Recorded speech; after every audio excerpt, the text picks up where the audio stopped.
Saudações, você está na DEC TV, esse é o programa Conexão Teológica. Hoje nós estamos voltando com esse programa, já tem bastante tempo que a gente não grava, e a gente tem um convidado muito especial, que é o Ian, aqui do Templo Central, é psicólogo, e o convite é por causa do tema que nós vamos falar hoje. Nós vamos falar sobre depressão, e os cuidados que a gente precisa ter com a saúde mental, e com a saúde de forma integral.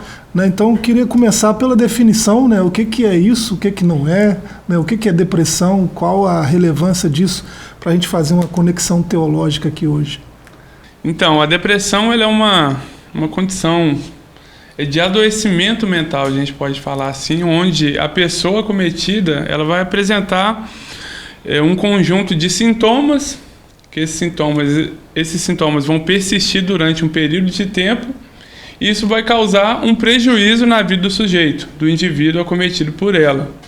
Resumidamente é isso. Se a gente for adentrar nos detalhes dos sintomas, a gente pode ficar um bom tempo nisso, mas basicamente é isso, uma condição que o sujeito vai entrar de adoecimento mental, que ele vai apresentar um conjunto de sintomas e que isso vai causar um sofrimento no sujeito.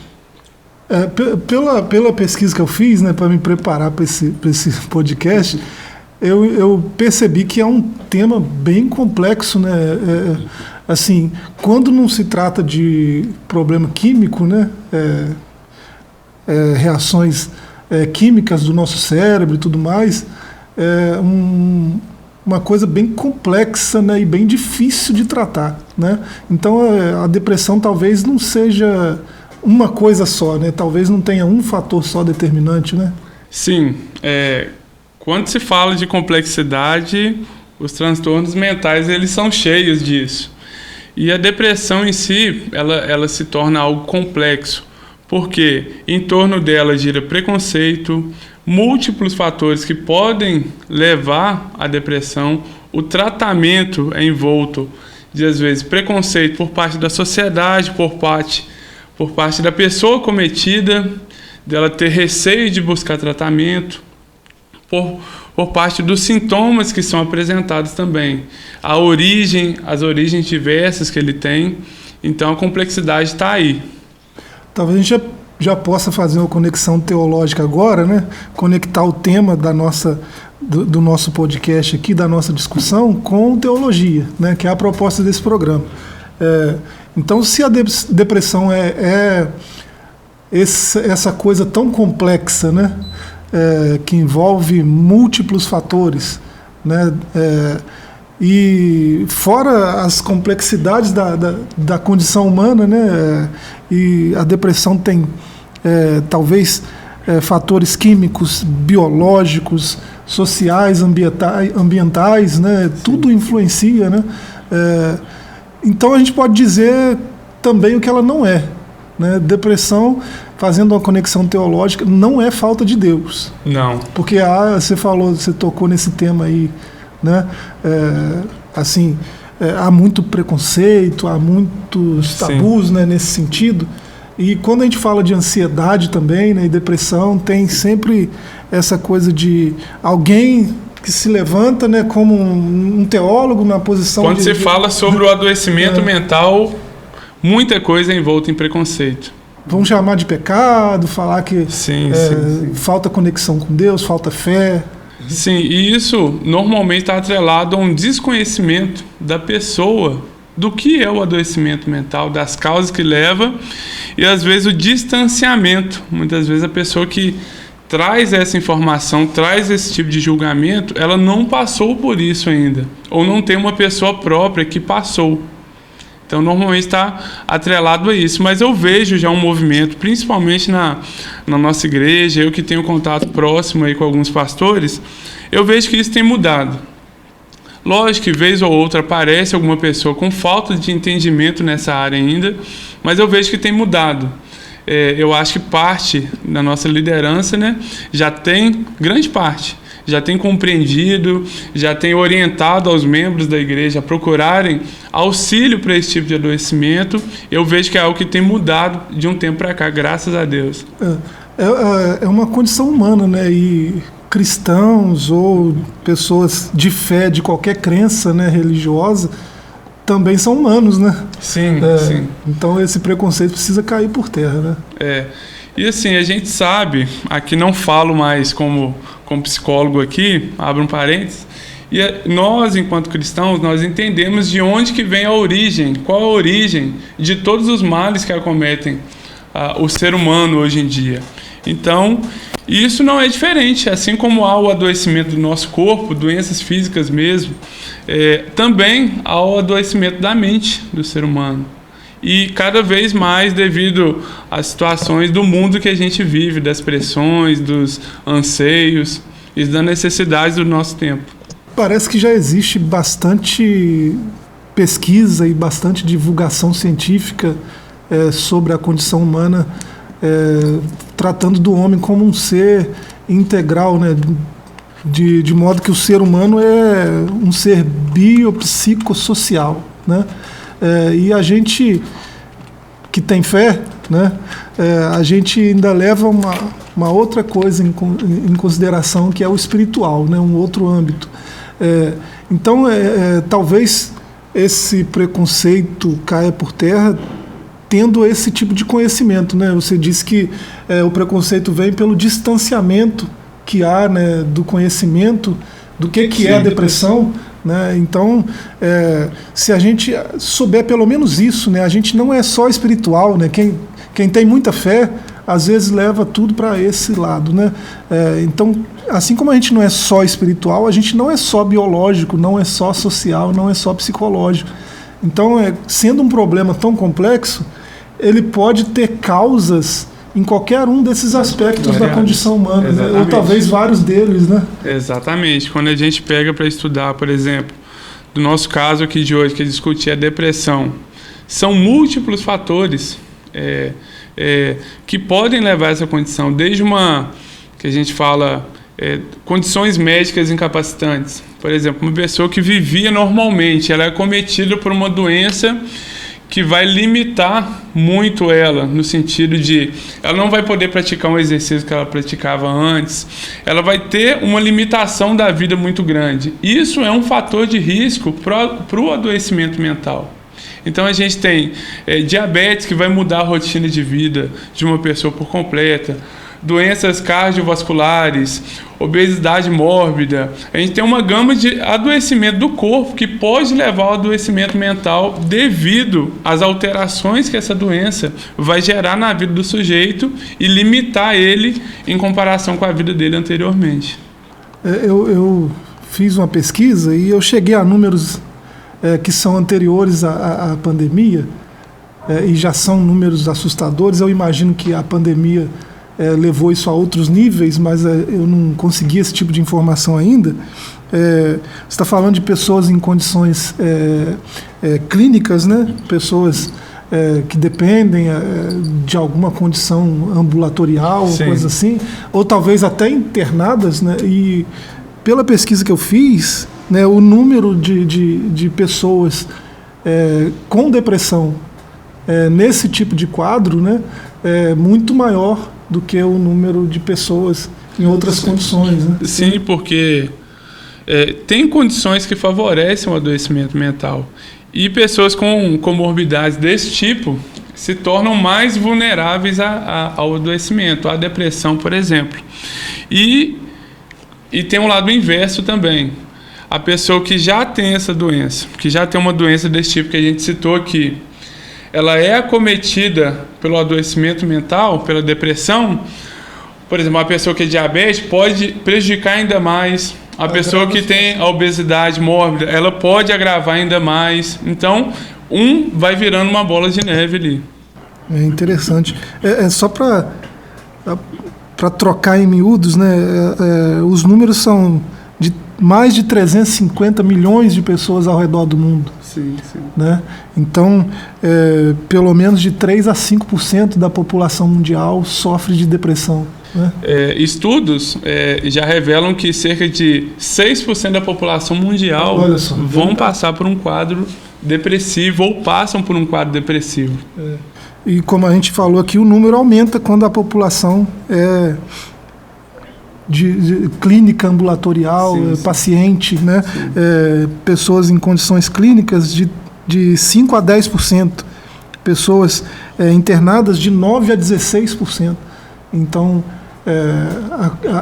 a predisposição, digamos assim, não sei se eu posso usar esse termo, né, para ser acometido por um quadro desse de depressão é maior, né, em casos clínicos. A gente pensando nessas pessoas, por exemplo, de internação ambulatorial, por exemplo, a pessoa nessa condição, ela vai ser privada de contato social, de vínculos ali que são importantes para ela vai ser privada de contato com o meio externo, privação da rotina que ela tinha anteriormente. Então tudo isso vai se acumulando e causando um peso ali sobre aquela pessoa e favorecendo o surgimento dessa condição.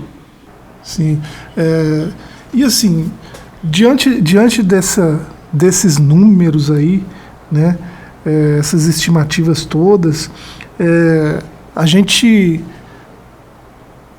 precisa ressaltar, né, a importância de falar desse assunto, de falar desses números, né, até de forma preventiva, porque a gente tem ao longo do ano aí 1 mês para fazer isso, né? Escolheram um mês, né, setembro, né, e se fala disso o tempo todo, né? E talvez a gente devesse falar mais ao longo de todo o tempo, né, para conscientizar as pessoas, né, dar esse conhecimento que falta para que não haja preconceito, né, e propor soluções também, né? Sim, hoje a gente tem o mês de setembro, né, que é o mês Setembro Amarelo, conhecido aí, que é o mês de conscientização e prevenção ao suicídio. E o suicídio é um dos sintomas ali, a ideação suicida, o pensamento sobre a morte é um dos sintomas do transtorno depressivo. Nem sempre uma pessoa que está passando pela depressão, ela vai ter pensamentos de morte, ela vai ter ideação suicida, ou ela vai tentar o suicídio propriamente. A depressão, ela tem várias características ali, assim, se a gente for citar, dentre as principais, se a gente for colocar, é o humor predominantemente deprimido, que a pessoa vai se apresentar ali triste na maior parte do tempo, do dia, da semana, um sentimento de vazio, de desesperança também. A pessoa ela vai ter uma perda de interesse em atividades que anteriormente eram prazerosas. Ela gostava de sair, de conversar, de assistir tal coisa. Ela seguia uma rotina e depois que a pessoa ela adoece, ela perde o prazer nessas coisas. É coisa do cotidiano mesmo. Às vezes era ir para casa de um familiar na roça, era sair para andar com o filho, fazer uma caminhada ou com um parceiro. E as atividades anteriormente prazerosas, elas vão perder o interesse. Se a gente fosse citar os 2 principais sintomas da depressão, seria isso: perda de interesse em atividades anteriormente prazerosas e o humor deprimido, humor depressivo. Vai ter um rebaixamento ali do humor, a pessoa vai se sentir predominantemente triste.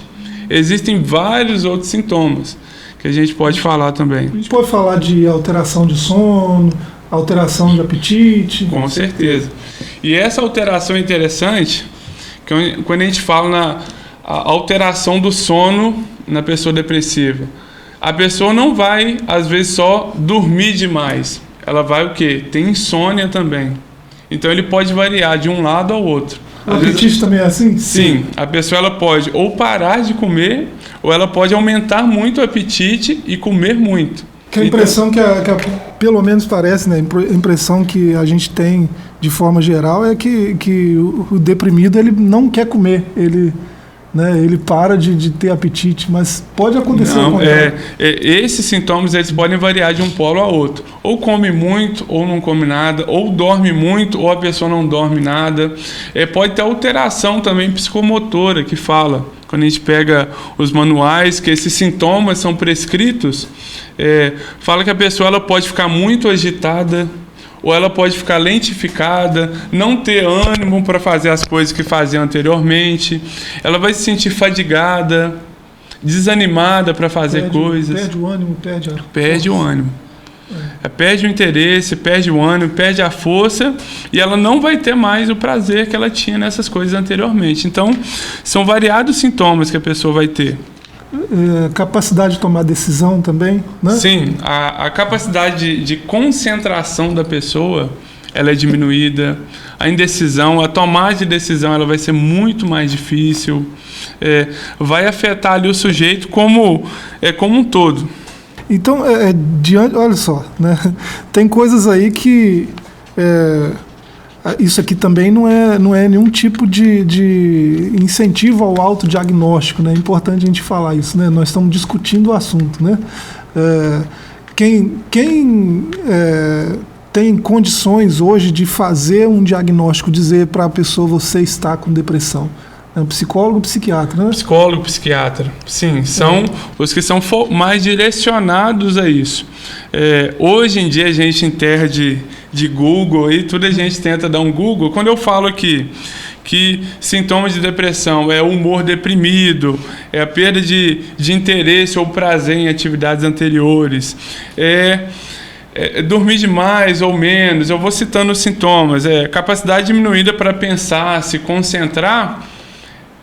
Quem está assistindo a gente aqui pode pensar, peraí, eu tenho isso, Uma coisa ou outra. De certa forma, todo mundo vai se identificar com isso em um momento ou outro, porque isso são condições da vida do ser humano. Em um momento ou outro você vai se sentir indisposto, uma noite ou outra você não vai dormir tanto.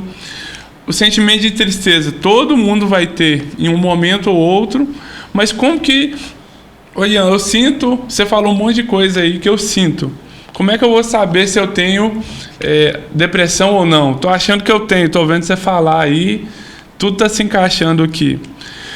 Para o profissional ele fechar um diagnóstico, por exemplo, que a pessoa tem depressão, que a pessoa está nessa condição, o indivíduo ele vai ter que apresentar um número de sintomas, vai ter que apresentar pelo menos 2 sintomas principais ali, que é o humor deprimido, que é a perda de prazer em atividades anteriormente prazerosas, vai ter que apresentar pelo menos esse e mais alguns, então não vai ser um isolado e por um tempo também determinado. Não vai ser eu sentir isso uma vez ou outra e eu tenho, não. Você vai ter que apresentar esses sintomas durante um período de tempo, um conjunto de sintomas, também não é algo isolado, não. Então é alguém que... A gente falou esse monte de coisa aqui. Alguém que tem pelo menos 5 dessas características aí. Um bom conselho seria, se possível, procurar um desses profissionais, né? Sim, com certeza. Se a pessoa apresenta 5 desses sintomas que a gente conversou aqui, isso a característica desses sintomas também, ela vai prejudicar o funcionamento social do indivíduo. O que é isso? A partir desses sintomas que ele sente, ele não vai funcionar mais da forma que ele era anteriormente, com os amigos. Ele não vai funcionar mais da forma que ele era antes, no ambiente profissional, com a família. Vai estar prejudicando o desempenho dele no trabalho, o relacionamento dele com o parceiro, seja o cônjuge, enfim, amigos próximos ali, vai estar prejudicando a rotina dele, vai estar trazendo prejuízo para o indivíduo. O problema é complexo, né? Mas talvez a solução seja simples, né? Talvez ele vai procurar um profissional e o profissional vai descobrir, não, isso aqui é químico, né? Esse remedinho aqui vai resolver e tal, né?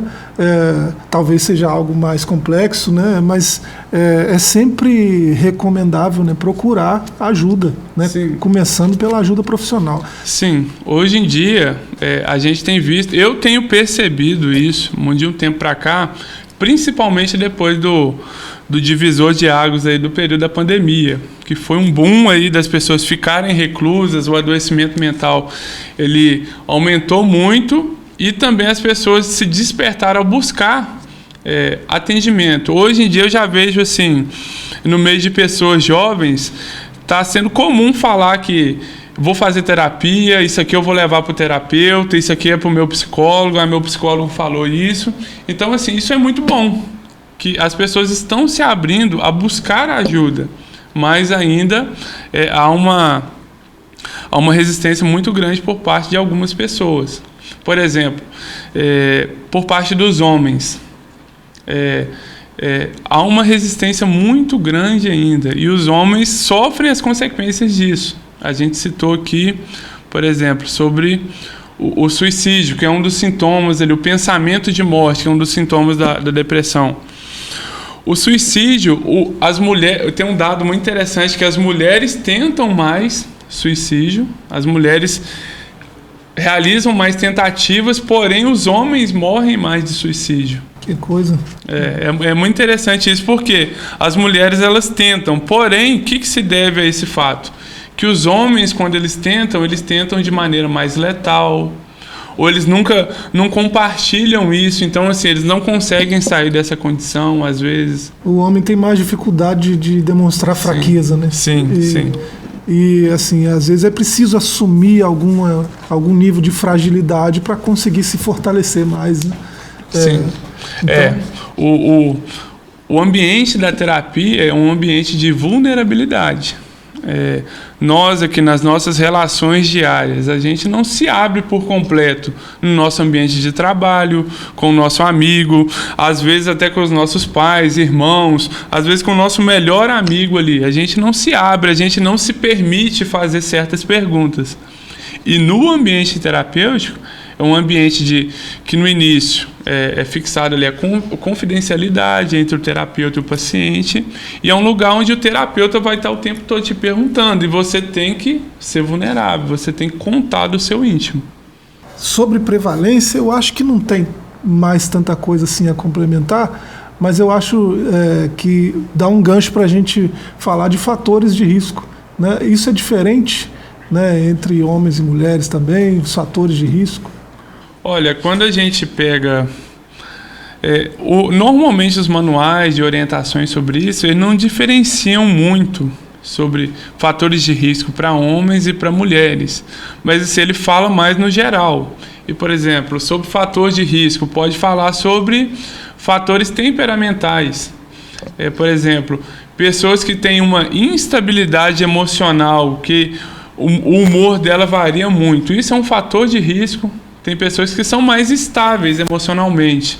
Ela não é reativa às circunstâncias que acontecem à volta dela. Ela não se abala tanto com as coisas. O ambiente não afeta tanto.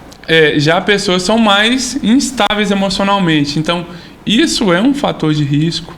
Por exemplo, quando a gente pensa numa criança, um fator de risco para depressão. É até interessante a gente falar que em uma criança, por exemplo, um sintoma depressivo, ele nem sempre vai aparecer como uma tristeza.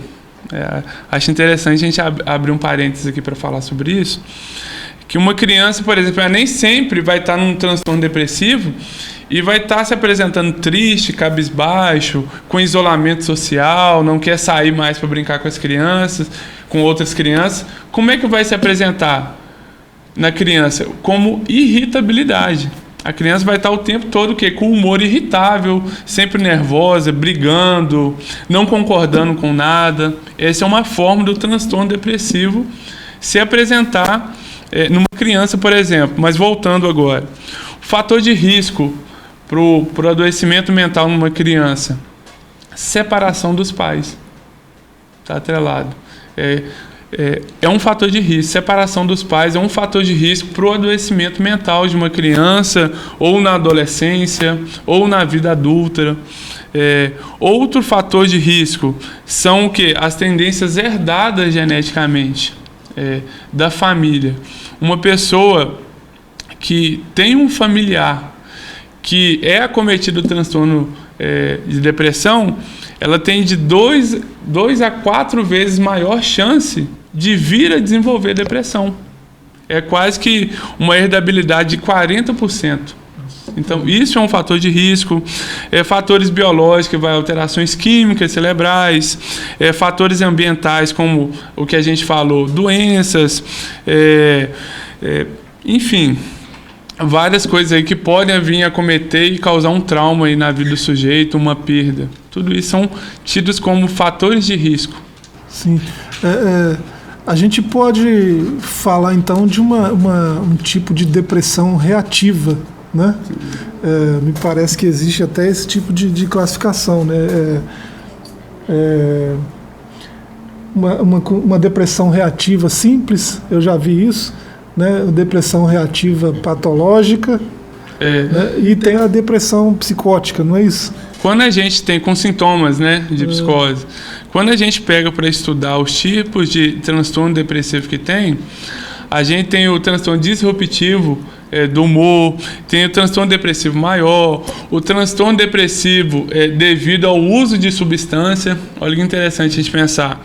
A pessoa vai desenvolver um transtorno depressivo depois que fez o uso de alguma substância. Por exemplo, pode ser um álcool, pode ser um tipo de droga, um medicamento, que a pessoa fez o uso daquilo. E era para ter passado o efeito da medicação, mas depois que passou o efeito, a pessoa ela apresentou sintomas de humor deprimido, todos os sintomas que a gente fala, de perda de interesse, começou a sofrer prejuízo no ambiente de trabalho, com a família e tudo mais. Então, a própria bibliografia traz isso para a gente, diferentes formas do transtorno depressivo se apresentar e do que levou a ele. Você falou aí da prevalência em crianças, né, e fatores de risco para crianças. A gente pode dizer que muitas dessas causas,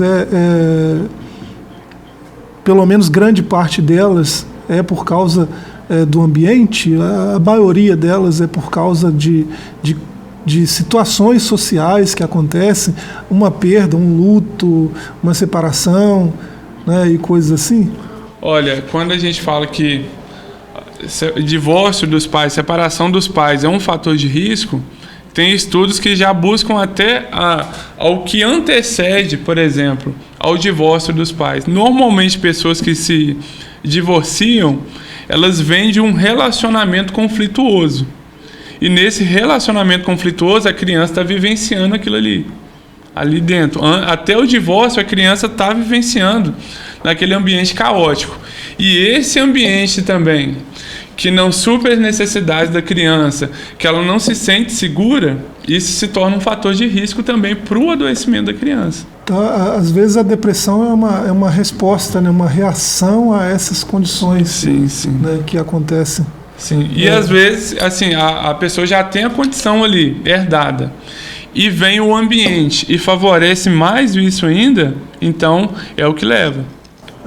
A gente falou no começo, né, daquele preconceito que existe, principalmente no meio religioso, e assim, eu acho que a gente pode retomar aqui esse tema, porque a gente vai falar sobre como ajudar pessoas com depressão, né? A gente já falou da importância de ir até um profissional da área, né? Então, a gente vai sempre reforçar isso aqui, mas existem outras coisas que podem ser feitas junto com isso, né? Junto com um apoio profissional, né? Também, uma vez que o homem ele tem todas essas condições, né? Ele é biológico, ele é psicológico, ele é social, ele é espiritual, né? Então a gente pode somar isso tudo como apoio, né? Como suporte para superar esses fatores, né? Sempre que a gente fala desse assunto, a gente fala sempre em identificar, tratar, acolher a pessoa doente e tudo mais, mas pouco se fala em o que eu posso fazer para prevenir esse adoecimento mental. O que eu quero saber é se a fé ajuda. Com certeza, com certeza. Por exemplo, quando eu estou atendendo meu paciente, e ele fala que ele tem a fé dele, que ele tem a crença dele, e normalmente, quando ele expressa isso, vem atrelado o desejo de exercer aquilo ali com originalidade, sendo verdadeiro. Isso é um fator de prevenção, de acolhimento, porque na fé ele vai ter o contato com o transcendente ali, a fé particular dele. Na igreja ele vai encontrar um ambiente de acolhimento emocional. A gente precisa ter uma igreja saudável para isso, uma igreja que não tenha preconceito com isso também, para que acolha a pessoa emocionalmente, para que ela tenha uma rede de apoio. A gente vive um momento da nossa sociedade hoje que muitas pessoas não têm uma rede de apoio dentro da própria casa. Um pai, uma mãe, uma pessoa que vai ajudar ela no momento que precisa. Então, o que? Às vezes a igreja vai ser essa rede de apoio, para na hora que a pessoa precisar, ele ter para quem ligar, ele ter com quem sair, ter com quem conversar. A gente já falou aqui que depressão não é falta de fé, né? E assim, eu quero saber se a fé ajuda, porque a gente, se eu tenho, se o meu coração dá sinais de alerta, né? E eu desconfio que eu tenho problemas cardíacos, eu procuro um cardiologista, mesmo tendo a minha fé. Né? O homem mais crente que você conhece possivelmente vai agir assim. Né? A pessoa de mais fé que você conhece, o mais piedoso talvez, vai agir assim. Ele tem um problema nos dentes, ele vai procurar um dentista, ainda que ele ore. Ele pode orar para Deus curar aquela dor de dente, mas ele não vai deixar de ir no dentista. Sim. Eu não entro no mérito da pessoa deixar de depender de Deus. Claro que a pessoa tem que buscar. O nosso podcast aqui, quem está participando é da Igreja Assembleia de Deus, então a pessoa tem que buscar sim a soberania dela, tudo em Deus ali primeiramente, mas assim... Isso não exclui procurar outros exatamente. tipos de ajuda, né? E eu falo mais ainda, por exemplo, tem pessoas que já é da rotina da pessoa, todo início de ano ou uma vez por ano, ela vai no médico e faz um check-up geral. Ou ela vai no dentista, que é a orientação de 6 em 6 meses, você ir lá fazer uma avaliação, fazer uma limpeza. E assim você faz em variadas áreas médicas. E por que não ir num psicólogo? Para você avaliar como é que está a sua saúde mental. Como é que você está funcionando ali mentalmente, para ver se você está saudável, para ver se você precisa ajustar alguma coisa. É interessante a gente pensar nisso, porque... talvez, em vez de você esperar o adoecimento, você pode prevenir de alguma forma. Parece que como o problema não é palpável, né? Peraí, eu estou com depressão e eu não consigo ver, tocar o que é o problema, né? Não sai num raio-x, num exame qualquer, né? Aonde está essa depressão, né? A gente tende a ir adiando o tratamento, aí deixando para lá, ir relevando, né? E aí isso pode ir se agravando. E o preço é muito caro, né? Assim como uma doença física não tratada, ela pode trazer uma consequência grande, o adoecimento mental também, quem é acometido disso vai concordar comigo. As consequências dele também são muito graves, porque distorce a percepção que o sujeito tem do mundo. Eu costumo falar que a pessoa que está passando por um adoecimento mental é como se ela usasse um óculos com uma lente verde, por exemplo. Ela vai enxergar tudo à volta dela a partir das lentes do transtorno, do sofrimento que ela está tendo. Quando a gente fala da depressão, a pessoa não consegue avaliar as coisas de uma forma tão realista. Às vezes ela interpreta tudo como culpa dela, como ela está sendo um peso. Então ela vai enxergar o tempo todo daquela forma. E aquilo vai trazer um cansaço muito grande e um sofrimento emocional. Aí volta a falar, por exemplo, muitas pessoas começam a pensar sobre morte, porque está sofrendo tanto emocionalmente, está tão difícil para ela passar por aquilo, que ela começa a pensar, nossa, se eu dormisse e não acordasse nunca mais, eu acho que seria bom para mim, que eu não ia ter esse sofrimento aqui. Alguns chegam a se ferir, né? Se mutilar, sim. Se cortar e coisas do tipo. E assim... A gente tem um problema que a gente sabe que é físico, a gente procura a pessoa adequada para tratar. Quando é algo assim, a gente vai deixando, né? E assim, a gente às vezes, né, alguns de nós chega a pensar que é um problema de fé, né? E a gente quer tranquilizar quem está nos ouvindo quanto a esse sentido, né? Porque grandes homens de fé, né, que tem muito mais fé do que a nossa toda somada, tiveram muito mais fé do que nós, estão em galerias de heróis da fé, né? Tiveram episódios pelo menos depressivos, né? Que a gente pode identificar claramente como episódios de algum quadro depressivo com alguns desses sintomas que a gente falou aqui, né? Eu posso começar pelo profeta Elias, né? Um homem extraordinário, fez coisas, né, extraordinárias, milagres como ressuscitar morto, né? Super velocidade, né? Acaba com aquele carro real, um monte de cavalo, desceu um monte, ele desceu correndo, chegou na frente dos cavalos, né? E aí Ninguém tá imune. Teve um quadro depressivo. O texto é 1 Reis 19, né? Sim, isso já foi até assunto parece de uma lição de escola dominical que eu estava trabalhando com os adolescentes aqui. Na época eu dava aula para eles, e assim, ninguém tá imune a esse tipo de coisa. Tanto é que, trazendo para os nossos dias, você citou o exemplo bíblico, mas trazendo para os nossos dias também. Por exemplo, a gente vê aí celebridades milionárias que, depois de ter alcançado tudo, a pessoa caiu num quadro depressivo. O que faltou, será, para ela? O que acometia? Ninguém está imune a isso. Nem mesmo psicólogos. Nem mesmo psicólogos. Pessoas de fé. Sim, padres, são vários. De fé, né? Líderes religiosos.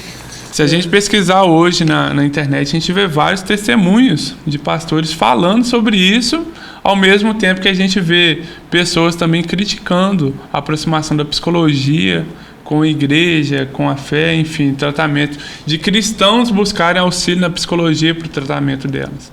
E só voltando, por exemplo, quando a gente fala de prevenção para a pessoa não chegar nisso, são cuidados básicos que a gente pode pensar que todo mundo às vezes sabe, mas às vezes a gente não atribui a importância necessária, a gente não realiza aquilo. Por exemplo, cuidado do sono. Hoje em dia, as pessoas a higiene do sono é muito ruim. A pessoa vai dormir tarde, vai dormir com o celular no rosto, na iluminação muito alta, e já acorda naquilo ali. É um gerador de ansiedade, prejudica ali a sua visão, isso vai prejudicar o seu sono. Práticas de atividades prazerosas. Hoje em dia a gente vive muito focado numa rotina, às vezes, de trabalho, de buscar conquistar algo, mas você tem que o quê? Adicionar pausas na sua rotina diária e incrementar ali atividades prazerosas. O que é prazeroso? Você vai decidir, a pessoa que vai decidir. Talvez para alguém sair para passear com o cachorro, né? É você pegar o cachorro e dar uma volta na praça, aqui na nossa cidade, na Dário Gross, por exemplo, que é uma avenida para fazer caminhada. É você sair com o filho, é sentar numa mesa para fazer um desenho, é fazer uma caminhada, um livro. Enfim, é você adicionar atividades prazerosas, é você se alimentar bem também, isso é muito importante. Hoje em dia se fala muito sobre alimentação e o reflexo da alimentação na nossa saúde mental. Tem surgido discussões sobre isso. É você ser autêntico e expressar aquilo que você está sentindo também. Quando você estiver triste, você vai expressar que você está triste. Quando você estiver desapontado com alguma coisa, você vai ser autêntico, você vai expressar o que você sente. Não estou falando para ser arrogante, não.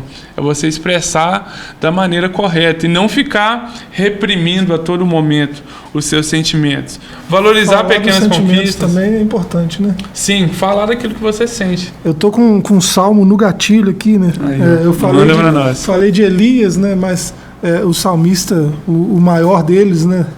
Davi, no Salmo 42, verso 11, em algumas Bíblias é o Salmo 43, né? Ele diz assim: por que te abates, ó minha alma? Por que te perturbas dentro de mim? Espera em Deus, pois ainda o louvarei. Ele é a salvação da minha face e Ele é o meu Deus, né?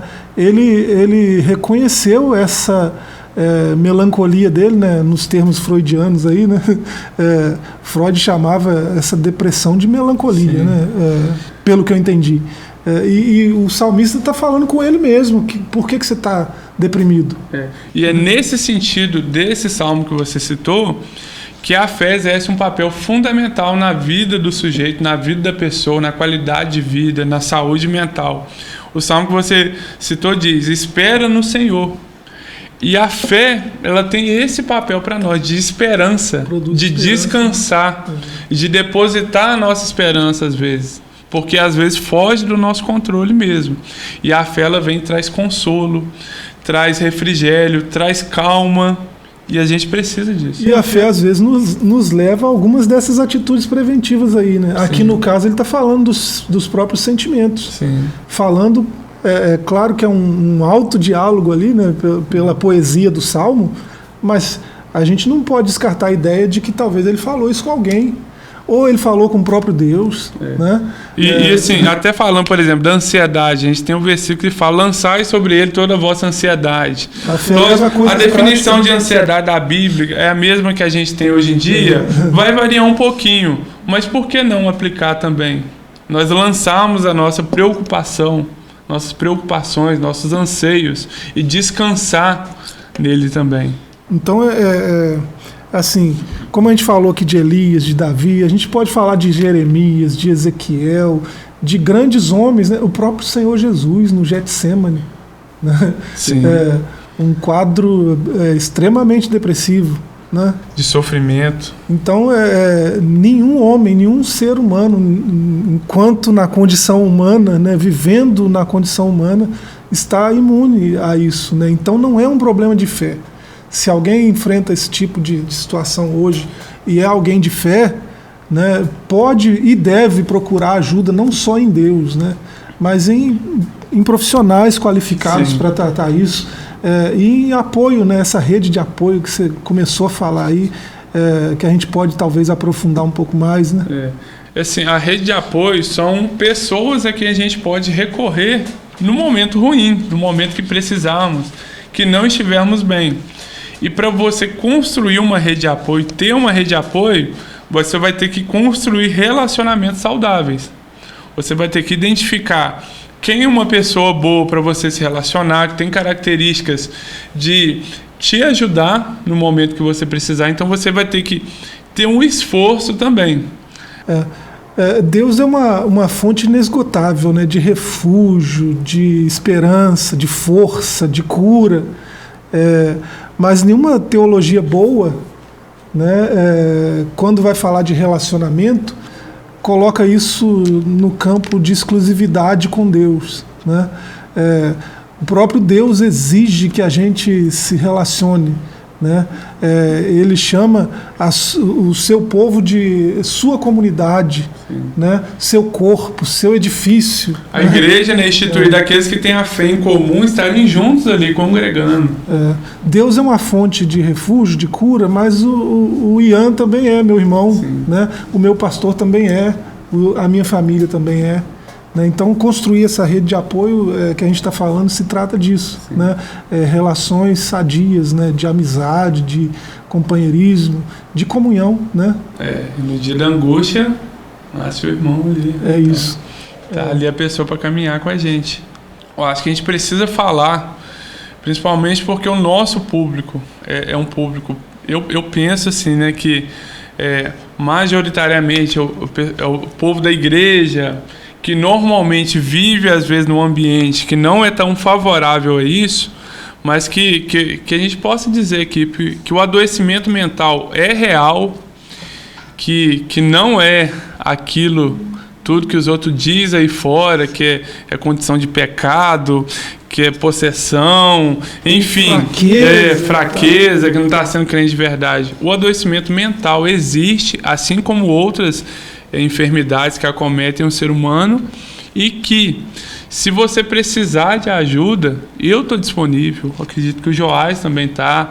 Na sua igreja, com certeza, tem pessoas que Deus levantou para ser uma rede de apoio para você, para poder te oferecer a mão.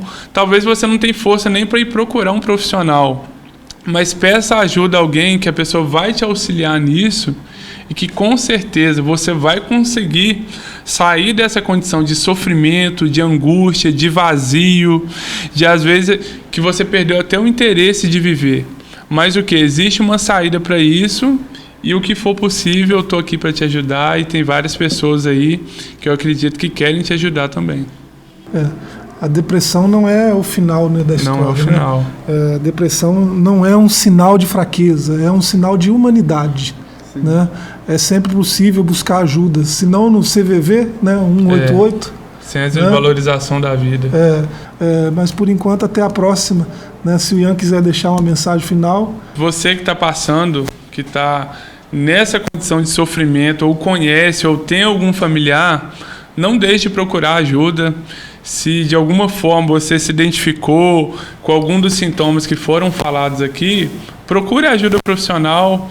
O profissional que você tenha confiança, que você acredita que vai poder te ajudar, procure ele, procure construir uma rede de apoio e não passe por isso sozinho, que tem pessoas que tentaram passar e foi muito mais difícil. E que se você está sentindo algo ainda, é porque você está vivo e tem pessoas querendo te ajudar, tá bom? Um grande abraço.